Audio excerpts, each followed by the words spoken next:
हार केवल मन की एक अवस्था है। जब तक हार को वास्तविकता के रूप में स्वीकार नहीं किया जाता है, तब तक कोई भी पराजित नहीं होता है। किसी भी चीज़ में हानि केवल अस्थायी होती है और हार वो सज़ा है जो आपको अपने लक्ष्य को प्राप्त करने के लिए अधिक से अधिक प्रयास करने के लिए प्रेरित करती है। हार बस आपको बताती है कि आपके साथ कुछ गलत है। यह सफलता और सच्चाई की ओर ले जाने वाला मार्ग है। हम सभी नीचे गिर जाते हैं और ऐसे क्षणों का अनुभव करते हैं जहाँ चीज़ें गलत हो जाती है। उस विफलता के बारे में अपनी भावनाओं को तैयार करना महत्वपूर्ण है, लेकिन आप वहीं पड़े नहीं रह सकते। असफलता केवल अस्थायी होती है और यदि आप हार स्वीकार कर लेते हैं तो आप फिर से उठने के बजाय नीचे गिरते रहते हैं। आपकी समस्याओं का उत्तर समस्या के भीतर ही है। आप क्या करने की कोशिश कर रहे हैं? आप ऐसा क्यों नहीं कर पाए? क्या यह कुछ ऐसा था जिसे नियंत्रित करना आपकी शक्ति में था या आपके नियंत्रण से बाहर था? आप इससे क्या सीख सकते हैं जब कुछ गलत हो जाता है? यदि आप समस्या की गहराई में जाने के लिए तैयार हैं और अपने आप से बहुत ईमानदार हैं, तो इसका एक उत्तर है, आप समस्या से बाहर निकलने के लिए उसके आसपास काम कर सकते हैं। अगर ऐसा लगता है कि आप एक ही गलती बार बार कर रहे हैं, तो हो सकता है कि आप इन असफलताओं में सबक नहीं सीख रहे हो। यहाँ तक कि अगर आप अपने साथ होने वाली किसी बुरी घटना को नियंत्रित नहीं कर सकते हैं, तो भी आप उस पर अपनी प्रतिक्रिया को नियंत्रित कर सकते हैं। जो हुआ उस पर ध्यान केंद्रित न करें, जो हुआ उस पर आप कैसे प्रतिक्रिया करते हैं इस पर ध्यान केंद्रित करें। याद रखें, जो होता है वह मायने नहीं रखता, मायने ये रखता है कि आप उन पर कैसे प्रतिक्रिया देते हैं। आपका मानसिक दृष्टिकोण निर्धारित करता है कि आप इससे क्या बनाते हैं, या तो एक कदम या ठोकर। यह अस्पष्ट रूप से निराशाजनक हो सकता है जब आप किसी प्रयास में समय और ऊर्जा लगाते हैं और फिर कुछ आपके नियंत्रण से बाहर हो जाता है जो आपको विफल कर देता है। लेकिन आप यह नियंत्रित कर सकते हैं कि आप विफलता पर कैसे प्रतिक्रिया करते हैं। आपने इस असफलता से क्या सीखा? स्वयं से प्रश्न करें, क्या आप एक अलग तरीका या दृष्टिकोण आजमा सकते हैं आपके प्रयास के लिए? यदि आप स्थिति के बारे में अपना दृष्टिकोण बदलते हैं तो क्या होगा?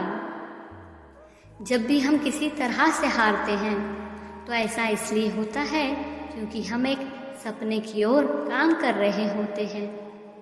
जब हम असफल होते हैं तो हम सोचते हैं कि हमारी सारी मेहनत बेकार हो गई, लेकिन मूल रूप से देखें हमारे सपनों में उत्साह था। अपने सपनों के उन टुकड़ों को उठाओ और सपनों को फिर से अपनाओ।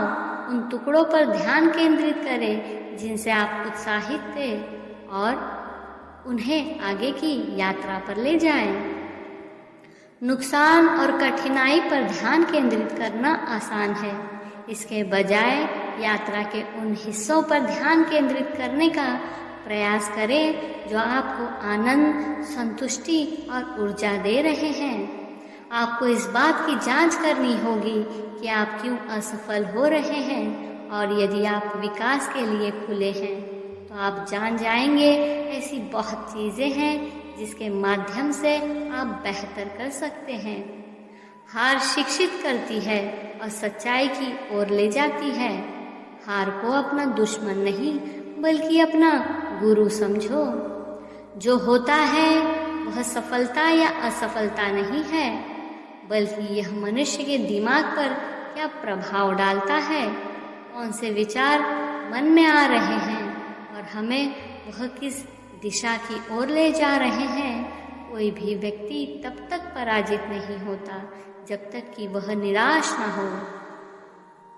भावना या नकारात्मक विचारों के तनाव को ऐसी स्थिति में क्यों जोड़े जो वास्तव में एक बीतने वाला क्षण है।